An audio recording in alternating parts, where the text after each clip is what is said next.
prazer que eu apresento o nosso conferencista de hoje, que não necessita de apresentação. Todo mundo conhece o professor Moisés Nussensweig, atualmente professor emérito da UFRJ, foi diretor desse instituto e fundador do Departamento de Física e Matemática, então, que vai nos falar de meta-coisas, meta-matéria, coisas desse tipo. Então, sem mais delongas, eu passo a palavra ao professor Moisés Nussensweig.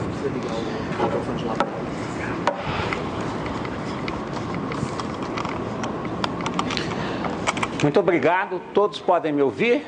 Lá no fundo, tudo bem?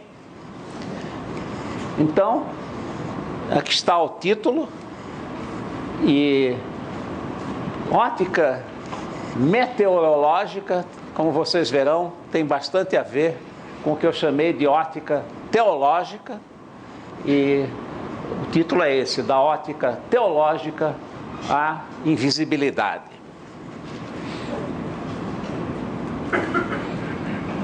Bem, eu vou falar de aparentes milagres e mágicas que podem ser feitos ou são feitos com luz. E incluem coisas como caminhar sobre as águas, parar o sol no céu, erguer o mar vermelho, refratar a luz ao contrário, remover uma porção do espaço, fabricar uma lente perfeita, que há vários nomes, superlente ou hiperlente, tornar um objeto invisível, transformar um objeto em outro, observar miragens cósmicas. E o que eu coloquei aqui é o epitáfio de Stevin, em que ele se orgulhou, como a maior contribuição da vida dele, desta figura em que ele explica o aparente milagre de como um peso de 2 unidades pode equilibrar um outro peso de 4 unidades num plano inclinado. E o que está escrito aqui em holandês, wonder, geen wonder, significa, parece um milagre, mas não é nenhum milagre. Então, o mesmo vale para isso tudo.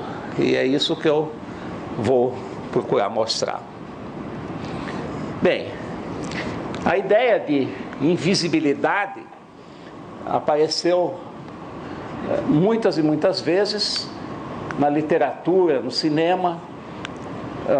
Um livro de H.G. Wells, publicado em 1897, era O Homem Invisível, e em 1933 foi feito um filme, foi um grande sucesso, com Claude Rains no papel principal.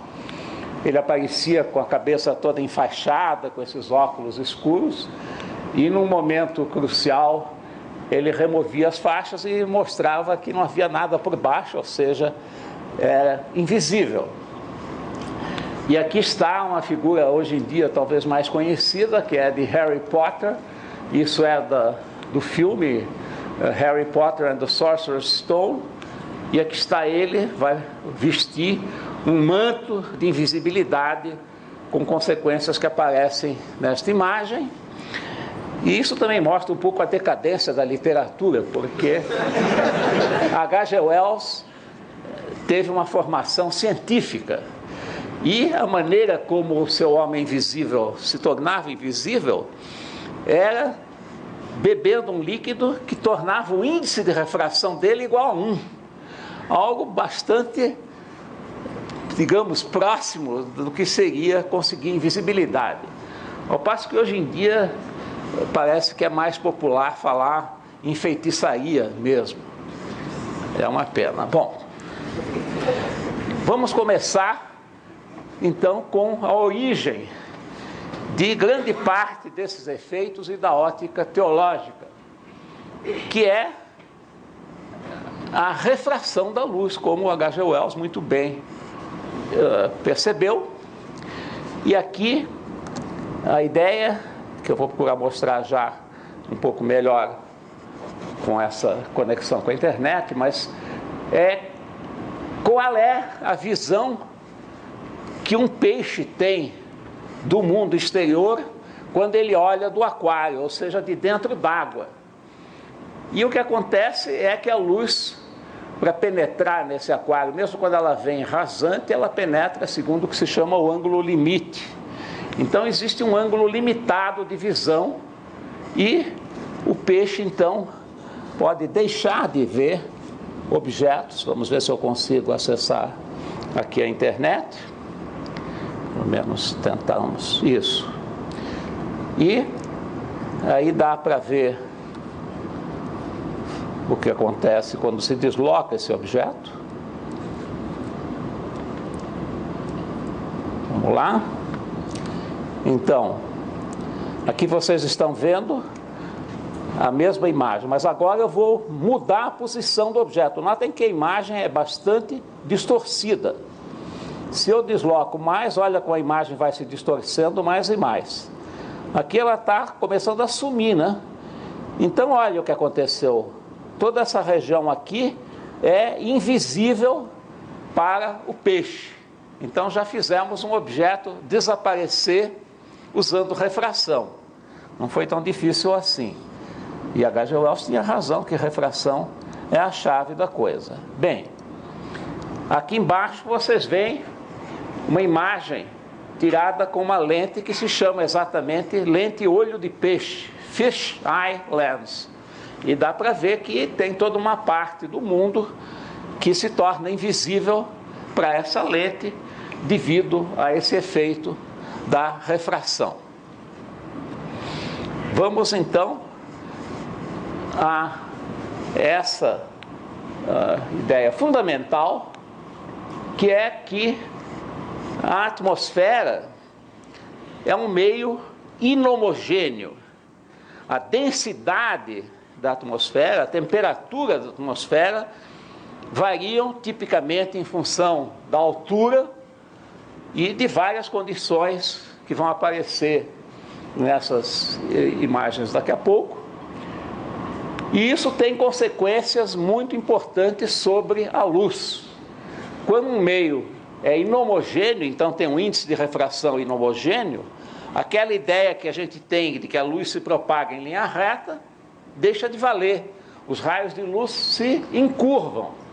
E aqui está como isso acontece, simulado, imaginando uma série de camadas paralelas, um índice de refração, que nesse caso estão variando e estão diminuindo de baixo para cima, a luz vai se refratando e se afastando da normal. Se a gente imagina isso como um meio contínuo, isso dá um raio de luz curvo, e isso é o que se vê, né, nesse experimento, em que uma cuba com água tem algo dissolvido que tem um efeito de se precipitar, então criar uma densidade variável de baixo para cima, e a luz, embora o meio seja transparente, vocês veem nitidamente a curvatura do raio luminoso.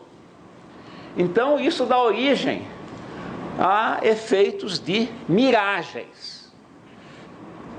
E vocês vão ver que miragem é um termo fundamental para tudo que eu vou apresentar hoje.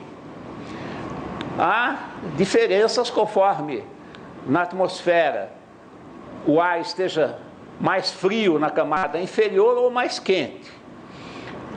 Quando o ar é mais quente, ele tende a ser menos denso, o índice de refração é menor.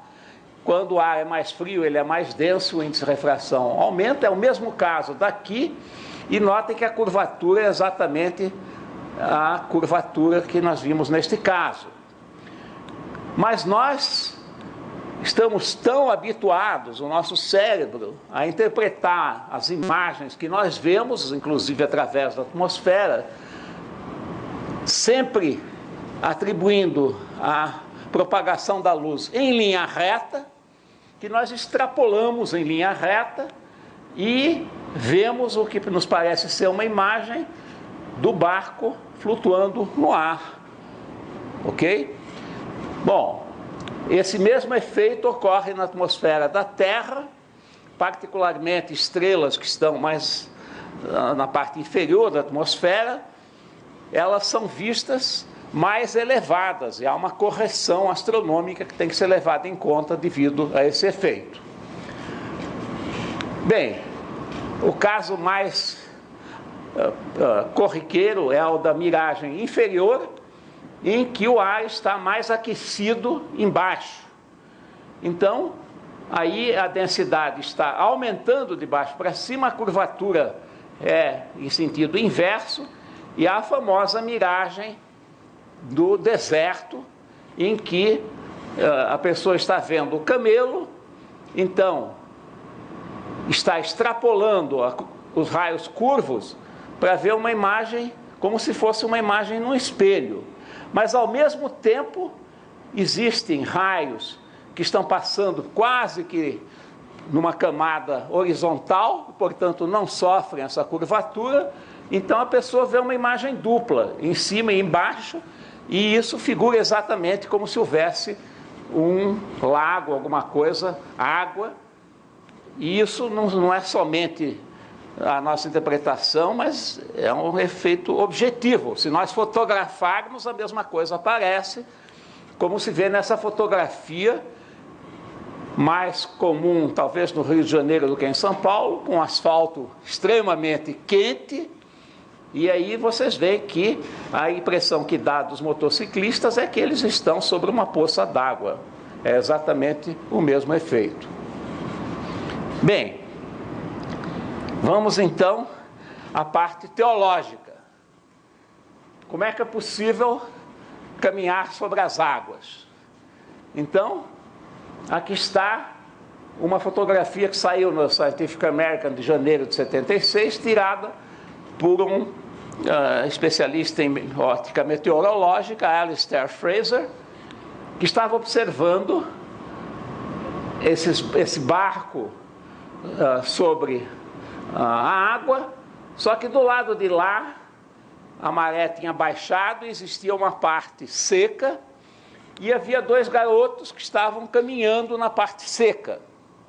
Bom, nesse caso, o que estava acontecendo era que o ar estava mais quente em contato com a água, porque a água tinha ficado aquecida e ainda estava se resfriando. Então era uma miragem inferior. E isso tinha o efeito de, primeiro, vamos dizer como, tornar os pés invisíveis e espichar essa imagem. Por quê? Porque não só a variação de temperatura afeta, mas a forma mais ou menos abrupta como ela varia é muito importante. Então, o gradiente de temperatura, não só a temperatura, mas o gradiente também era mais elevado perto da areia onde estavam os meninos. Isso distorce a imagem, não, é como se tivesse uma ampliação da lente, é uma lente de aumento. E aí, os pés estavam mais baixos na imagem do que o resto do corpo. E Fraser diz que a impressão nítida era que os meninos estavam caminhando sobre as águas. Então, em diversas mitologias e religiões, essa imagem de caminhar sobre as águas é recorrente. Bom, aqui está, isso é coisa do Novo Testamento, vamos ao Velho Testamento. Aqui está uma imagem de Gustave Doré, em que aparece, não dá para ver muito bem, mas é Josué fazendo parar o sol no céu. E aqui está o trecho do Velho Testamento, Josué 10:11 a 10:13. Sucedeu que, fugindo eles de diante de Israel, a descida de Bet-Haron, fez o Senhor cair do céu sobre eles grandes pedras até a Zeca, e morreram. Mais foram os que morreram pela chuva de pedra do que os mortos à espada pelos filhos de Israel. Então Josué falou ao Senhor, no dia em que o Senhor entregou os amorreus nas mãos dos filhos de Israel, e disse na presença dos israelitas: Sol, detente em Gibeão, e tu, lua, no vale de Ajalon. E o sol se deteve e a lua parou, até que o povo se vingou de seus inimigos. Não está isso escrito no livro dos justos? O sol, pois, se deteve no meio do céu. Não se apressou a pôr-se quase que um dia inteiro. Aqui vem um trecho de um artigo recente, em uma revista de climatologia, que comenta o seguinte: o título é Uma anomalia meteorológica na Palestina 33 séculos atrás. Como é que o Sol parou? O evento ocorreu ao pôr do sol depois de uma excepcional chuva de granizo, que está perfeitamente descrita aí, e que deixou o chão do vale onde estavam os amoritas coberto de gelo. Então havia lá na vizinhança do chão uma queda muito forte de temperatura do ar, fornecendo as condições perfeitas para uma miragem superior que elevou a posição do Sol. Ok? Bem, eu não consegui recuperar essa citação que eu tinha encontrado anos atrás. Se alguém puder me ajudar, me informe. Mas houve uma batalha no deserto, eu acho que na África, eu acho que de um lado eram tropas alemãs, mas eu não sei de mais detalhes, em que a batalha foi suspensa, porque o exército inimigo, de repente, sumiu, se tornou invisível. Ok? Então, é como na peça O Cid de Corneille, o combate cessou por falta de combatentes. Aí está efeitos benéficos de miragens. Bem, vamos a mais ótica teológica. Aqui está um efeito bastante mais raro, que tem a ver agora com um perfil de índice de refração que tem o que se chama um ponto de inflexão. Ele está crescendo e de repente inverte a curvatura. O efeito que isso tem é transformar, se quiserem, a lente atmosférica, tornar ela extremamente astigmática, o que significa que a imagem de um ponto, em lugar de ser um ponto, ela passa a ser um segmento de reta, numa determinada direção, nesse caso, vertical. Então, isso dá origem às miragens que são chamadas Fata Morgana. A Fata Morgana era a irmã do rei Arthur, e ela tinha a capacidade de produzir castelos no ar, expressão que persiste até hoje. Bem, uma consequência, dessa vez, muito séria da Fata Morgana está aqui. Em 1906, o almirante Peary chefiou uma expedição ao Polo Norte. E quando ele estava chegando bastante próximo do Polo Norte, mas a estação estava tão avançada que ele tinha que voltar, ele viu uma coisa fantástica. Ele viu todo um mundo na sua frente, bom, uma distância que ele estimou ainda a ordem de 300 quilômetros, com montanhas e neve em cima das montanhas. E ele, ao voltar, fez muita propaganda disso. Em 1913, Macmillan conseguiu financiamento para uma nova expedição para encontrar esse novo território próximo do Polo Norte. E ele chegou mais ou menos na mesma região e viu toda essa paisagem de montanhas na sua frente, e foram caminhando e caminhando uns 50 quilômetros e tudo sumiu, porque era uma miragem Fata Morgana. Agora, uma interpretação minha do que um antepassado meu é suposto ter feito. Isso aqui é uma foto do oceano, do mar, perfeitamente tranquilo, com superfície horizontal, mas olha o que aparece aqui. Pelo efeito Fata Morgana, parece haver uma parede de água extremamente elevada. Então, quem sabe, né, é a origem desta outra história do Velho Testamento. Esses são efeitos, então, de miragens de refração. E só para completar, porque não faz parte da mesma história, mas para mostrar que eu tenho, desde há muitos anos, trabalhado em ótica teológica, aqui está a interpretação que todos conhecem do arco-íris, uma gravura muito bonita, que está em hebraico, né? E aqui é um efeito de refração, mas de dispersão na atmosfera.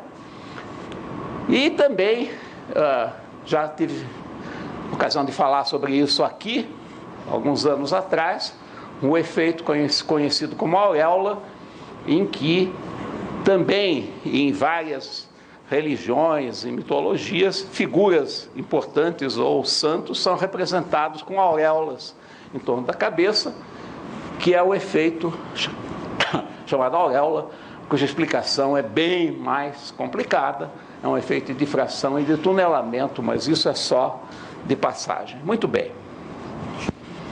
Então, vamos adiante, e a chave de tudo está no seguinte: se nós quisermos imitar os efeitos da atmosfera, nós temos que saber manipular o índice de refração, como H.G. Wells percebeu muito bem. Então, para isso, como bons físicos, nós temos que entender a origem do índice de refração. E a origem do índice de refração, o fato particularmente de que existe dispersão, que o índice de refração varia com o comprimento de onda ou a frequência da luz, significa, o índice de refração define o que se chama a velocidade de fase da luz, que é por definição c dividido pelo índice de refração do meio onde ela se propaga. Então, é preciso que o índice de refração varie com a frequência. Bom, essa imagem muito bonita, tirada de um artigo do Weisskopf, mostra qual é a origem do índice de refração, e em que, num meio que tem vários centros em que a luz está caminhando, a luz vai sendo espalhada por todos esses centros, que podem ser átomos ou moléculas, e o resultante disso é a onda que se propaga, que depende da interferência de todas essas ondas espalhadas. E o que acontece tem tudo a ver com como que a luz interage com cada um desses centros, em particular com um fenômeno bem conhecido na física, que é a ressonância. Então vamos tentar mostrar que relação isso tem com a ressonância e com o oscilador harmônico forçado. É o que a gente tem naqueles exemplos, a força exercida pela luz sobre partículas carregadas, os elétrons, está procurando fazer com que eles oscilem com a frequência da luz. Mas eles estão ligados a átomos ou moléculas e têm a sua própria frequência ressonante. Então, o que é que acontece? A resposta de um oscilador a uma força aplicada depende da relação entre a frequência da força e a do oscilador. Aqui a gente tem uma situação em que a frequência da força é mais baixa que a de ressonância, a resposta não é muito forte, mas ela está oscilando em fase com a força. Quando a força cresce, a mola sobe. Quando a gente passa pela ressonância, a mesma coisa está acontecendo, mas a resposta é muito mais forte. É o efeito da ressonância. Isso agora é o que acontece se a frequência é maior que a frequência de ressonância. De novo, a resposta é mais fraca, mas notem que a partícula está oscilando em oposição de fase com a força. Quando a força cresce, a partícula está indo em sentido oposto. Isso é fundamental para entender o que vai acontecer com o índice de refração. E é o mesmo efeito que acontece se a gente está empurrando uma criança num balanço. Existe a frequência de pêndulo do balanço e a frequência dos empurrões. Se a gente está abaixo da frequência de ressonância, vai subir o balanço, talvez não muito. Se a gente está do outro lado, fazendo os empurrões com a frequência maior que a de ressonância, a gente está, quando a criança está descendo, a gente está procurando fazê-la subir. Quando ela está subindo, está querendo descer, então está em contraposição, em oposição de fase. Quando está em ressonância, não é muito bom para a criança ela pode até cair do balanço. Bom, então vocês veem que tudo depende dessa relação.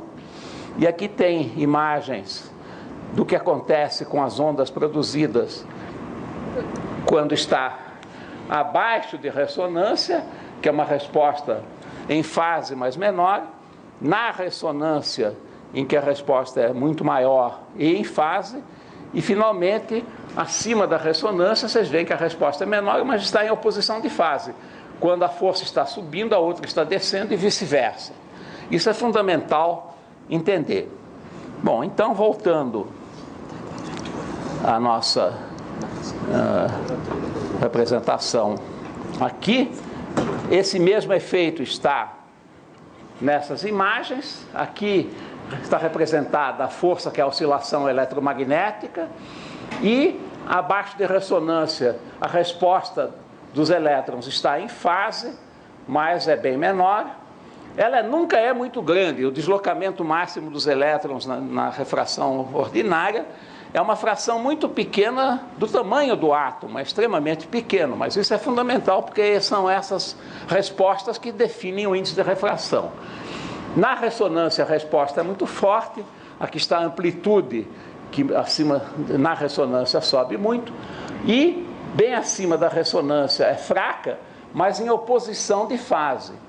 Em particular, isso vale se o elétron não está nem sequer ligado ao átomo, se ele é um elétron livre. Bem, a mesma coisa também aparece numa outra representação, mas acho que deve estar suficientemente claro. Vamos adiante. Um dos efeitos disso é que nós temos que fazer uma distinção grande entre dois tipos de velocidade. Uma é a velocidade da fase, e a fase é simplesmente aquilo que define se nós estamos numa crista ou num vale da onda. Então, aquela forma sinusoidal que está se propagando, e isso, em geral, é pouco relevante no sentido de não transmitir nenhuma informação importante, ela dá qual é a frequência. Mas, quando a gente tem dispersão e a gente tem uma superposição de ondas, o que acontece é que a velocidade do que se forma, que é chamado um pacote de ondas, é diferente da velocidade de fase, é a velocidade de grupo de ondas. E ela é dada por uma expressão, que é a velocidade de fase dividida por esse denominador, que é 1 menos, aí entra a dispersão, como o índice de refração varia com o comprimento de onda, ok? E aqui está, se eu tenho um sinal entrando na origem, aqui dentro de um meio, a frente de onda do sinal se propaga com a velocidade da luz no vácuo. Mas a fase começa a aparecer e se propagar com a velocidade de fase, que aí é chamada de U, então isso aqui tem a ver com as cristas, etc. E a crista ou a forma do pacote se propaga com a velocidade de grupo, que nesse caso, em geral, para um meio que tem chamada dispersão normal, é menor que a velocidade de fase. Então, deixa eu mostrar alguns exemplos disso. Aqui está um exemplo, se eu vou conseguir voltar. Então,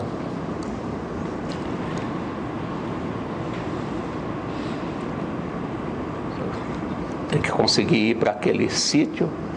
Deixa eu voltar novamente. Bom, mostrar mais uma vez. Ok. Então, aqui está ilustrado, primeiro, a diferença entre propagação num meio com e sem dispersão.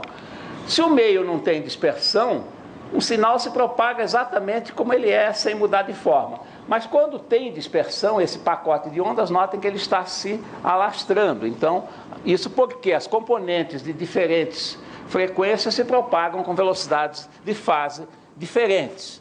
Então, eu posso ter vários tipos de resultado, que estão ilustrados aqui embaixo. Eu posso ter uma velocidade de fase igual à velocidade de grupo. Bom, nesse caso, tanto o pico aqui como as ondinhas estão caminhando com a mesma velocidade. Aqui, a velocidade de fase é maior que a velocidade de grupo, então as ondas caminham na frente o pico fica para trás, mas as oscilações se adiantam. Se a velocidade de grupo for exatamente zero, então isso não anda, somente as ondinhas é que vão se propagando. Se a velocidade de fase é zero, as ondinhas é que não andam, mas o grupo anda. Aqui é o caso em que a velocidade de fase é menor que a velocidade de grupo, ok? Que pode acontecer também. E aqui está um caso que nós vamos ver que é bem interessante, que a velocidade de grupo é igual e contrária à velocidade de fase, que pode acontecer. Então, as ondas se propagam para a direita no sentido de oscilação, mas o pacote como um todo está se propagando para a esquerda, que é em sentido contrário. Isso tudo depende daquele denominador dn de lambda, se ele é suficientemente forte e a magnitude dele é suficientemente grande. Então o que acontece é que, vamos ver aqui, se eu consigo ir para este sítio, é que a velocidade,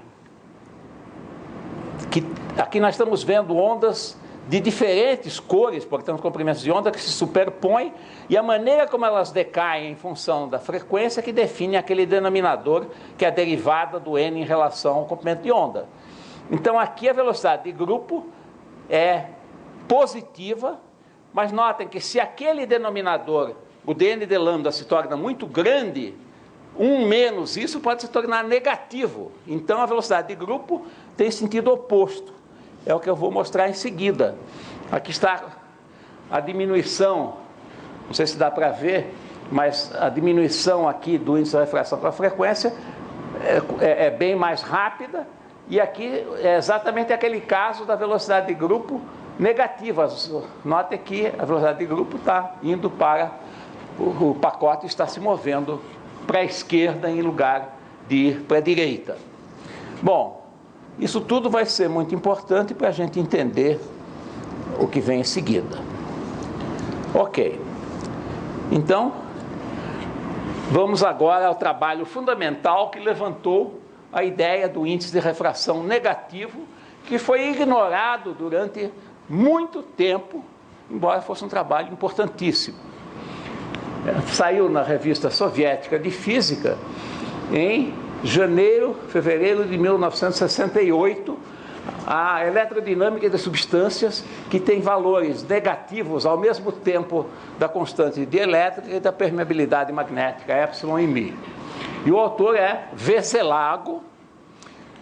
Aqui, desculpem, eu tenho que escrever algumas fórmulas, espero que as pessoas tenham visto alguma vez as equações de Maxwell, e essas são simplesmente as equações de Maxwell num meio homogêneo de índices de refração, de constantes materiais epsilon e μ. Isso podia ser um cálculo que seria um exercício até de física 4. E notem o seguinte: se eu considero para estas equações a propagação do que chama uma onda plana de frequência angular ômega, vetor de onda k, elas se reduzem a essas expressões. Produto vetorial de K pelo campo elétrico é ômega sobre C μ vezes o campo magnético, K vetor H é menos ômega sobre C epsilon é. Isso é exatamente equivalente às equações de Maxwell nesse meio.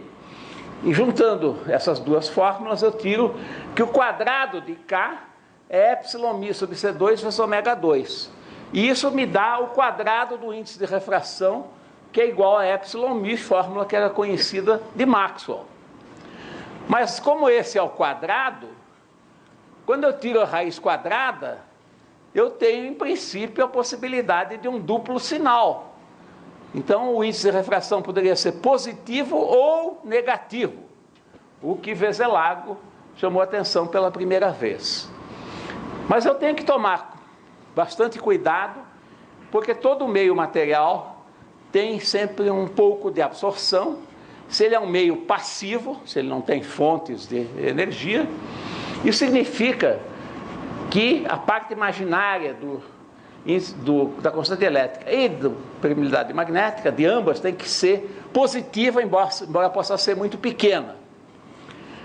Bom, isso significa que quando eu escrevo um epsilon negativo, a fase dele tem que ser π. tem que ser o módulo vezes E e π, a mesma coisa para o μ. Então, para que eu tenha uma raiz quadrada aqui negativa, eu preciso de que o produto desses dois dê um fator E a 2 e π, cuja raiz quadrada é E e π, que é menos 1. O que significa que um material com índice negativo, chamá-lo de μ, ele precisa ter ao mesmo tempo epsilon negativo e μ negativo, o que Veselago chamou a atenção. À primeira vista, isso parece contradizer o que se chama a densidade de energia do campo eletromagnético, que seria epsilon E quadrado mais μh quadrado, e ela não poderia ser negativa. Mas é que essa fórmula para a densidade de energia é para um meio que não tem dispersão. E quando o índice de refração ou epsilon e μ dependem da frequência, a fórmula é outra. Numa faixa pequena de frequência, o que acontece com a densidade de energia é que ela depende da derivada em relação a ômega do produto de epsilon por ômega e derivada em relação a ômega do produto de μ por ômega. E só quando epsilon e μ são constantes é que aquilo dá a fórmula mais simples. Então, o que é preciso é que se tenha um meio dispersivo e ele precisa ter essas duas condições. A derivada de epsilon ômega em relação a ômega tem que ser positiva e a mesma coisa para μ ômega. Isso significa também que a velocidade de grupo é diferente da velocidade de fase. Bom, a velocidade de grupo está relacionada com o vetor de Poynting, que é a densidade de corrente de energia, que depende do produto vetorial de E por H.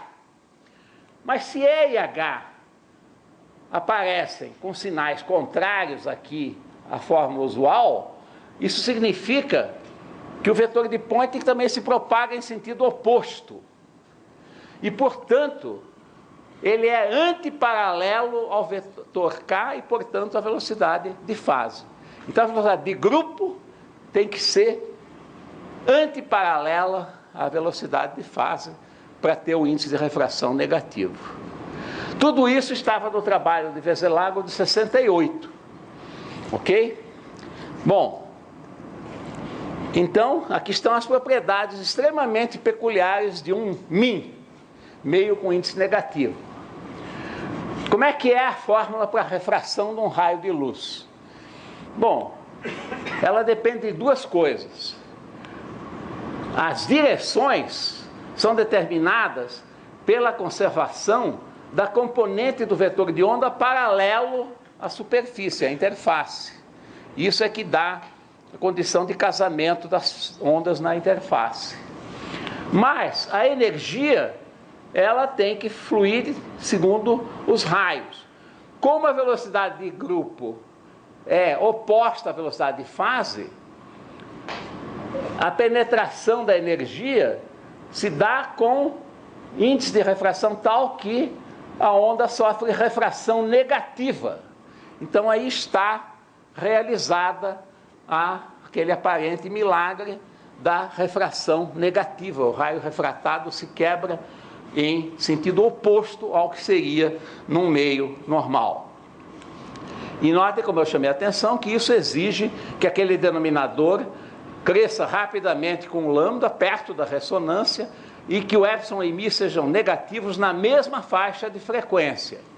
Veselago chamou a atenção que isso permitiria produzir uma lente perfeita, porque se o índice de refração, se o epsilon tendesse ao valor menos 1 e o μ ao valor menos 1, isso daria aquele índice do H.G. Wells, em que pelo menos o módulo do epsilon μ é igual a 1, mas com n não igual a 1, mas tendendo a menos 1. Então, o que é que acontece com um raio que atravessa uma lâmina de faces paralelas de um material μ? É o que vocês estão vendo aqui. Ele sofre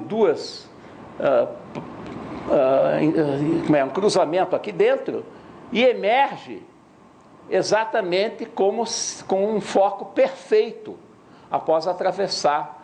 Então, isso se comporta como uma lente perfeita. Bom, mas o problema é que num material naturalmente encontrado, não se acha o material com epsilon e mi ambos negativos.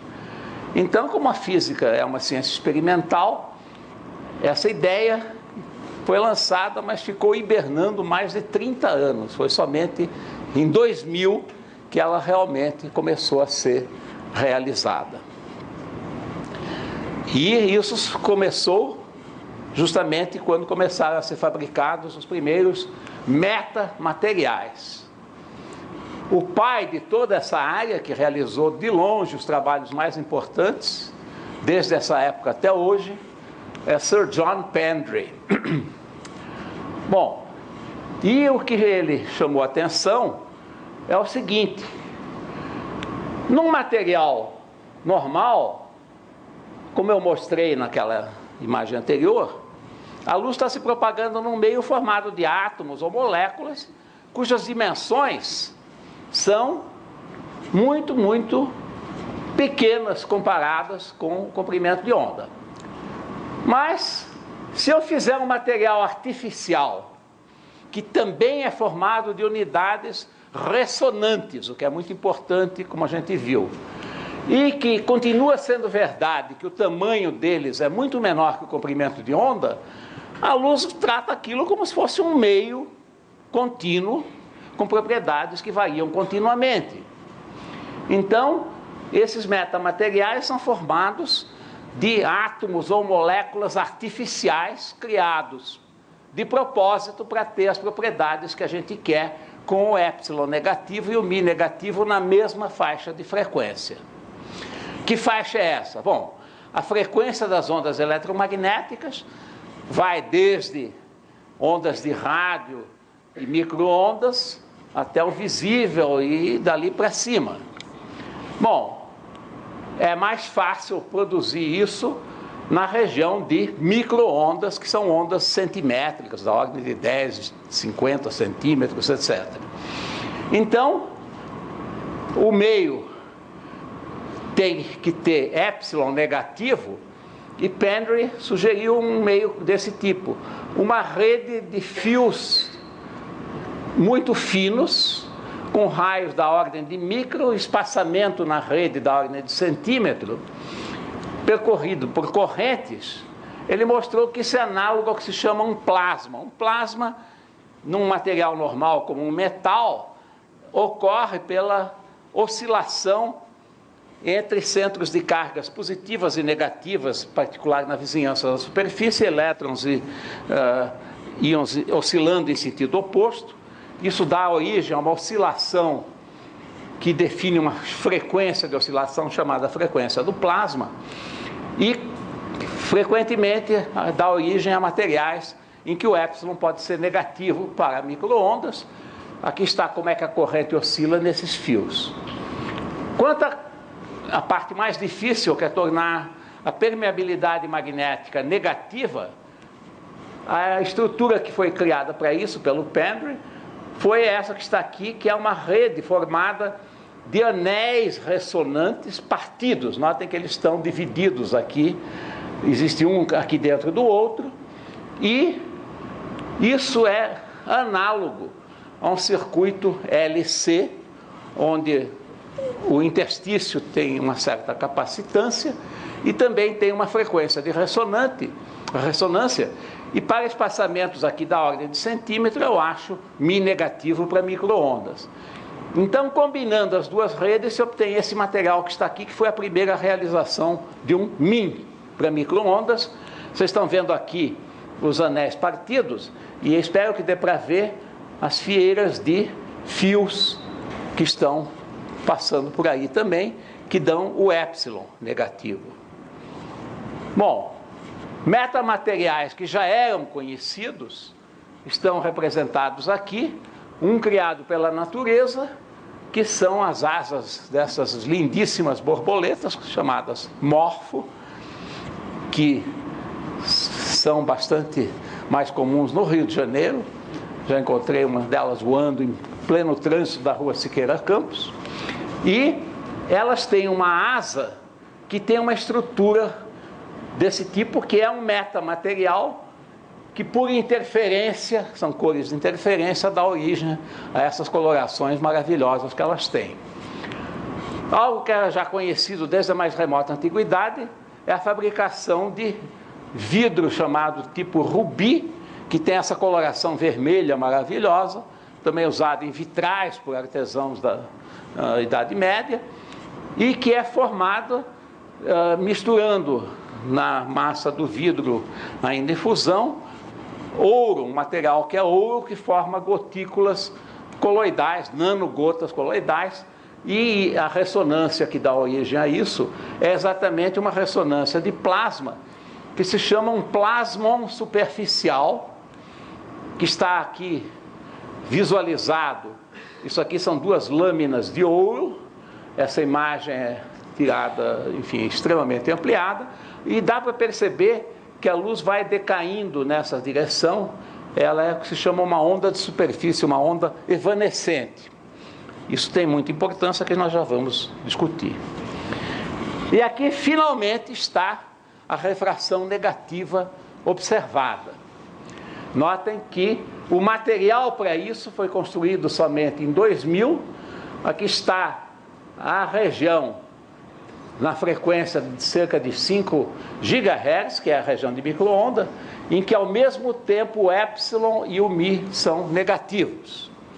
E o experimento foi realizado num laboratório da Boeing em Seattle, usando aqui um emissor de micro-ondas e aqui um prisma feito desse material MIM.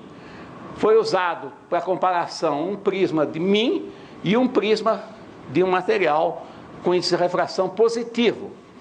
E aqui está o que acontece num caso e no outro com o ângulo de refração. O material positivo, que é Teflon, dá uma refração positiva, o MIM dá um ângulo de refração negativo, e aqui aparece as visualizações disso, o caso do prisma de Teflon e o prisma de material de índice negativo. Isso foi observado, então, pela primeira vez, aparece nesse trabalho de 2003, portanto, quase 40 anos depois do trabalho de Veselago. Bom, e aquela ideia de construir uma superlente? Será que a gente consegue?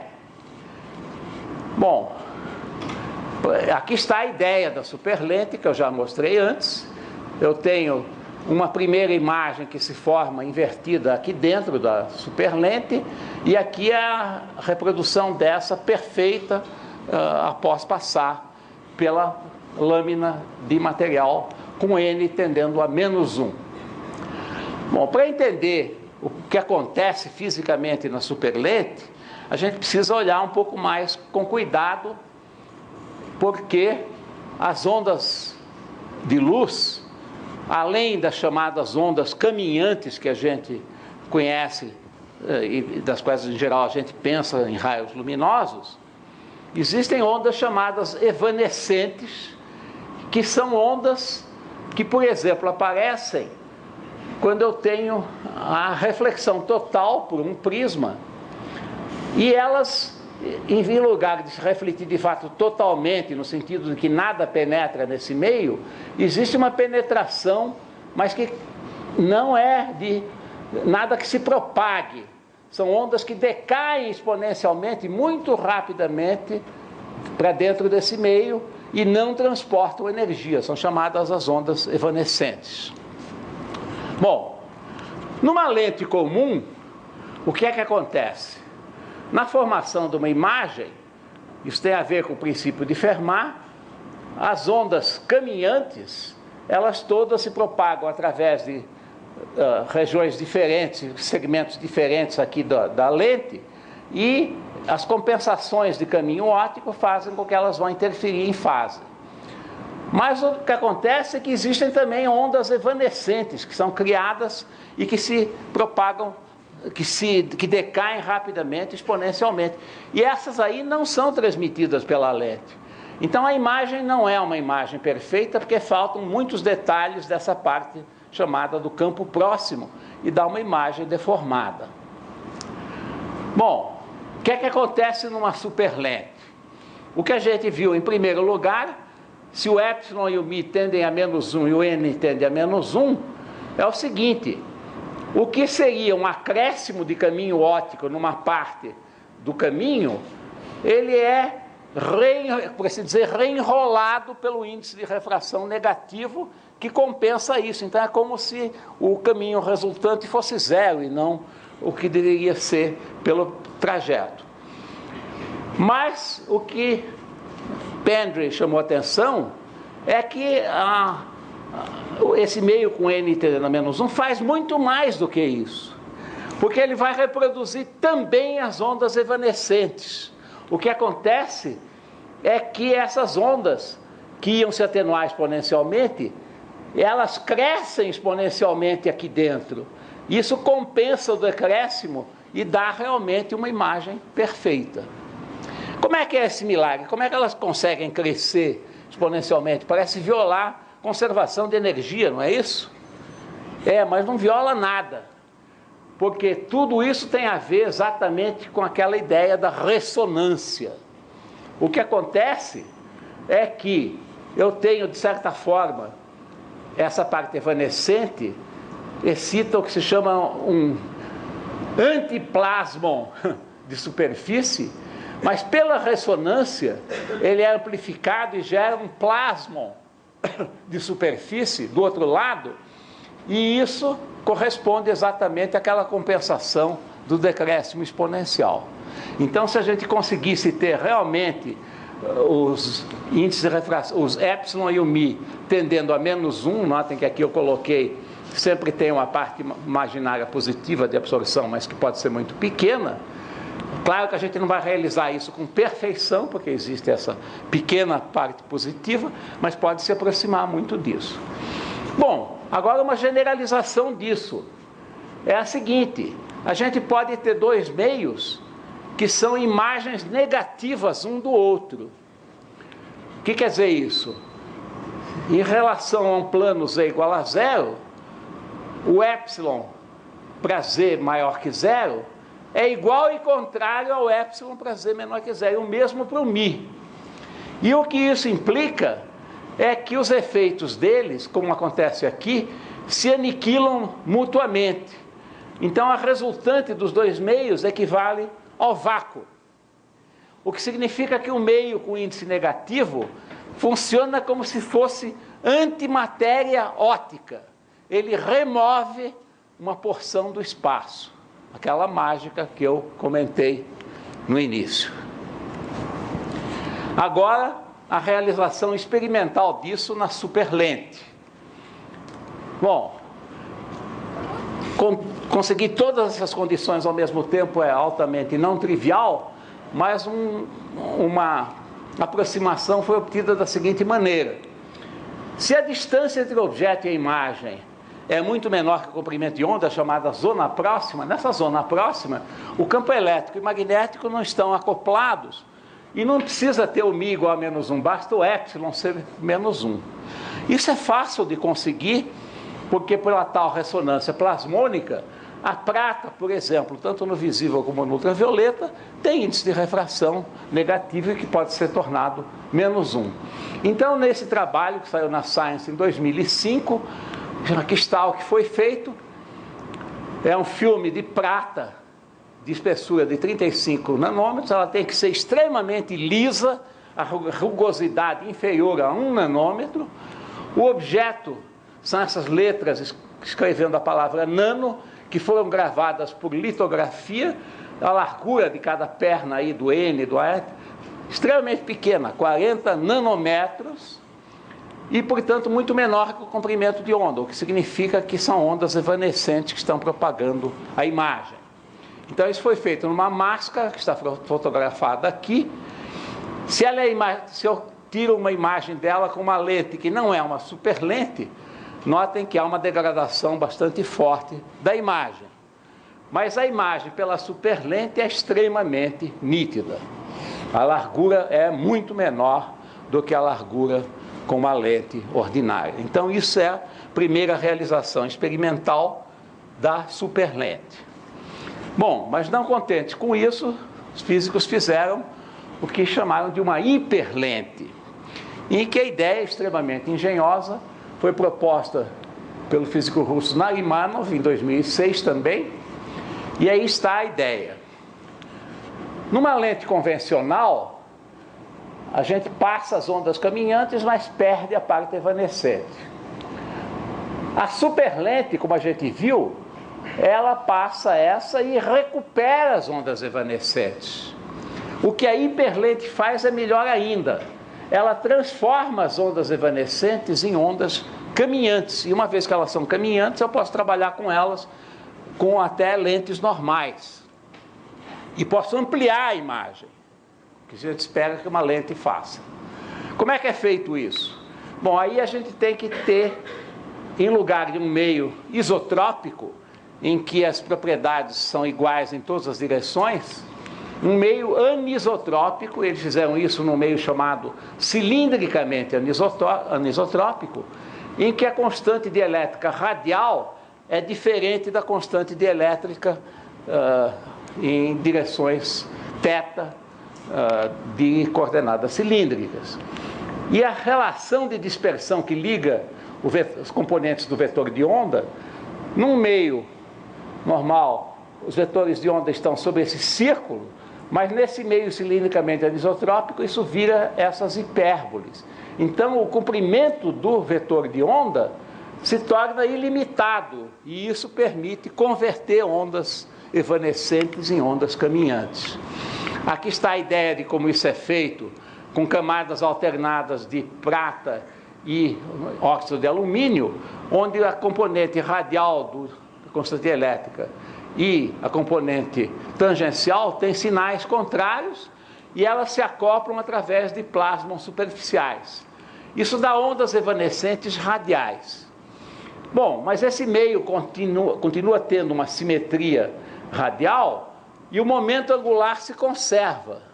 Então significa que o K índice θ vai diminuindo à medida que o R aumenta, e isso amplia a imagem na periferia. Quando a separação se torna suficientemente grande, a gente pode tratar isso já como ondas caminhantes, que são tratadas por uma lente normal. Aqui está uma imagem reproduzida dessa maneira, das letras O e N, e a espessura dessas letras era 35 nanômetros, a resolução da imagem foi 130 nanômetros, muito menor do que o comprimento de onda.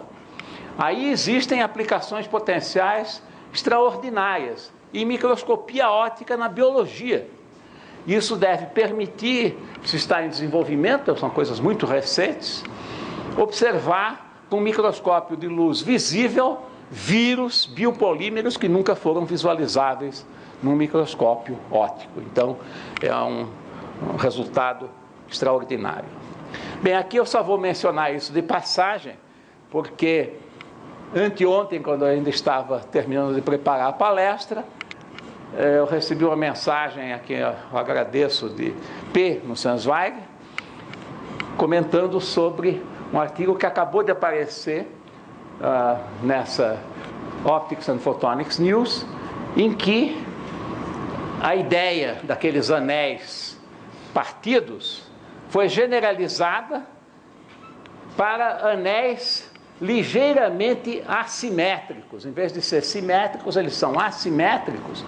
Isso permite que eu tenha a possibilidade de ondas se propagando nos mesmos sentidos, nas duas pernas do anel, ou em sentidos opostos. E esses dois tipos de ondas podem interferir. Então, por um efeito que é análogo ao que se chama uma ressonância de Fano, isso dá origem a um material em que eu posso eliminar, em grande parte, os efeitos de espalhamento. Bom, há analogias muito bonitas com sistemas mecânicos de osciladores, que foram apontadas pela primeira vez nesse trabalho do American Journal of Physics e que podem ser generalizadas para explicar esse fenômeno. Então, é uma nova aplicação desses materiais, nanomateriais. Bom, agora vamos generalizar tudo isso E a ideia é o que se chama, hoje em dia, a ótica de transformações. E agora nós estamos começando a nos aproximar das ideias também da relatividade geral, que vamos ver que tem a ver com isso. Então a ideia é a seguinte: se eu faço nas equações de Maxwell uma transformação de coordenadas qualquer, estou partindo aqui de coordenadas cartesianas para novas coordenadas, as equações resultantes têm a mesma forma das equações de Maxwell, só que aqueles coeficientes que têm a ver com a constante elétrica e a permeabilidade magnética se transformam como tensores. Bom, então essas constantes transformadas a gente pode interpretar como se fosse um novo meio material e tratar de realizar esse meio como um metamaterial.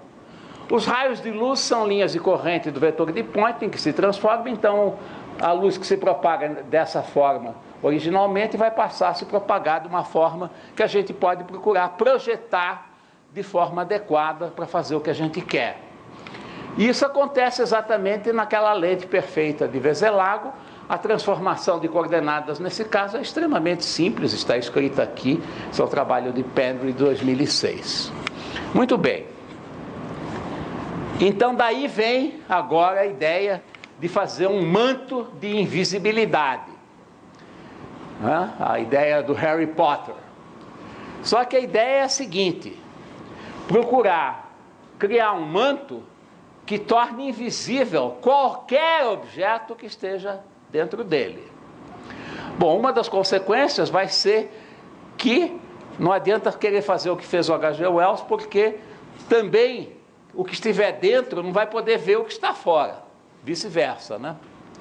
Bom, mas então o que é preciso é guiar os raios todos que atingem o manto para que eles vão finalmente emergir na mesma direção do que se ele nem existisse.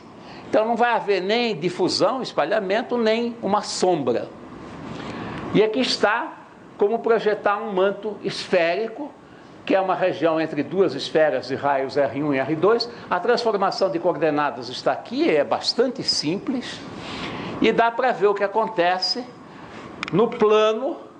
Aqui estão os raios R1 e R2, isso tem a cara mais ou menos de um escoamento em torno de um cilindro, né? Se fosse em duas dimensões, na hidrodinâmica perfeita, as linhas de corrente passam em volta e em 3 dimensões é isso que está acontecendo. Então a luz contorna o objeto de todos os lados e lá adiante ela vai passar, quem está lá adiante não vai ver nada de diferente, o objeto desapareceu.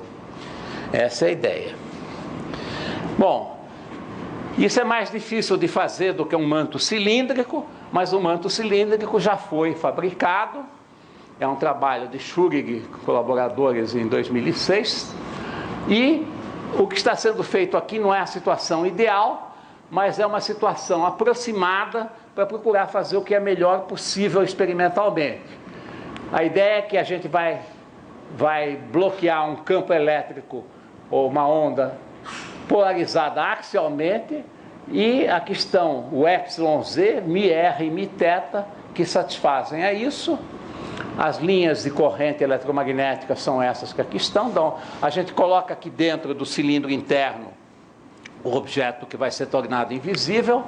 Aqui está a realização experimental, de novo, com aqueles anéis partidos, em que todas essas dimensões têm que ser planejadas com muito cuidado, para haver uma sintonia. Nesse caso, a frequência ressonante é de 8,5 GHz, de novo na região de micro-ondas. Isso é a realização experimental, e aqui estão exatamente as curvas que dão o epsilon índice Z, que é constante, o mi índice θ, que é constante, mas o mi índice R, que cresce de acordo com essa curva. E o que acontece com simulações e medidas, eu vou mostrar agora. Aqui embaixo nós temos a onda plana que vai se propagar ao longo desse meio, ok? Se os parâmetros fossem os parâmetros ideais, aqui está a simulação do que ia acontecer. E notem que as ondas contornam o cilindro interno e fazem exatamente o que foi planejado.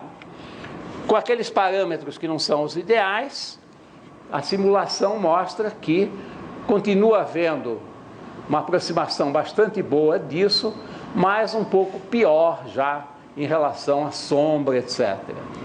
E agora a parte experimental. Se eu não tiver o manto, olha como o cilindro se espalha tudo, a luz penetra dentro dele, forma sombra, tudo isso acontece. Já o cilindro com esse manto, digamos, de gente pobre, não é ainda o ideal, mas já muito menos penetra, muito menos é perturbado do lado de lá. Então eu já estou aproximando bastante bem a invisibilidade. O que está aqui dentro é um outro cilindro metálico. Muito bem. Agora, o que qualquer prestidigitador que se preze vai fazer, né? Tirar um coelho de dentro de uma cartola. Isso é a ideia que foi proposta aqui em 2009 do ilusionismo óptico e que desmerece totalmente aquele provérbio ver para crer, né? A gente nem sempre pode crer no que vê. A ideia é a seguinte, é combinar dois meios de transformação ao mesmo tempo. Um deles, ele vai eliminar a região do espaço em que está uma das figuras. E o outro vai projetar a figura que a gente quer. Nesse caso, substituindo o sexo da pessoa que está sendo representada. Bom, aqui a ideia é substituir uma colher por uma xícara. Bom, isso não foi realizado experimentalmente, mas já foi realizado como simulação. E a simulação que se mostra aqui está a imagem da colher, o que acontece na região intermediária, e o que sai do lado de lá é a xícara. Ok? Então, nem sempre se pode ver para crer. Bom, vamos terminar falando sobre aquela relação com relatividade geral. Então, já deve estar sendo sugerida para muitos de vocês a ideia, na relatividade geral, a gravitação é representada através de uma curvatura do espaço-tempo, aquela imagem clássica do colchão que é deformado e uma bolinha que rola, ela vai rolar sendo afetada pela curvatura do espaço-tempo e descrever uma trajetória que é o efeito gravitacional. Bom, essa trajetória na relatividade geral é uma geodésica, mas é exatamente a ideia do princípio de Fermat na óptica. Se eu tenho um certo meio material, ele define uma geometria, os raios luminosos são as geodésicas dessa geometria. Então a gente pode representar os campos eletromagnéticos através de geometrias e vice-versa. Então, qual pode ser a vantagem disso para um manto de invisibilidade? O manto proposto antes tem um defeito, que é o seguinte: aqui está aquela transformação dessa região que criou esse buraco. Mas esse buraco nasce, se a gente for olhar a transformação, de um ponto aqui no centro. Esse ponto se transforma nesse círculo. Então, a luz que atravessava instantaneamente esse ponto, ela tem que viajar com velocidade infinita ao longo desse contorno, que fisicamente não é realizável e vai prejudicar a realização experimental. Bom, mas se eu usar um espaço curvo em lugar de um espaço plano para começar, eu posso evitar isso. Então, Leonard e Tich, um artigo da Science deste ano, propuseram um manto não euclidiano. Aqui está o autor da relatividade geral que está dentro do manto, né? E a ideia é que, em lugar de transformar o plano, eu já estou transformando uma região que é curva, esférica. Aqui está a região de invisibilidade. As trajetórias são mais complicadas, inclusive existem trajetórias que se enrolam em torno disso, mas o que eles mostraram é que tudo isso mantém um índice de refração finito e realizável em princípio. E, em particular, é possível fazer uma simulação óptica de um buraco negro, usando fibras ópticas, o objeto do Prêmio Nobel deste ano. Isso está nesse artigo de 2008. Então, o índice de refração gravitacional, ele da própria relatividade geral, dá uma explicação do que se chama a deflexão gravitacional da luz, um dos efeitos básicos da relatividade geral, não no caso mais geral possível, mas se eu tenho um campo gravitacional estático, esfericamente simétrico, eu posso achar um índice de refração equivalente e tratar a deflexão como sendo a propagação do raio luminoso dada pelo princípio de Fermat. Bom, a aplicação disso agora na cosmologia é aquela última miragem, que não é mais uma miragem na praia nem no deserto, é uma miragem agora no universo, são as impropriamente chamadas lentes gravitacionais. Eu comentei isso com um astrofísico recentemente, muito famoso. Esse nome está errado. Deviam ser chamados miragens gravitacionais, porque é exatamente o mesmo efeito. Então aqui está o caso em que o campo gravitacional é tão intenso que os raios se curvam e dão mais de uma imagem, como aquelas imagens do camelo no deserto, e aqui está uma miragem gravitacional famosa de um único quasar, mas que dá origem a várias imagens. Ele é chamado o quasar em trevo. E com isso se fecha esse círculo, vendo que dessas mágicas de salão a gente chega a consequências importantes e efeitos que são observados no próprio universo.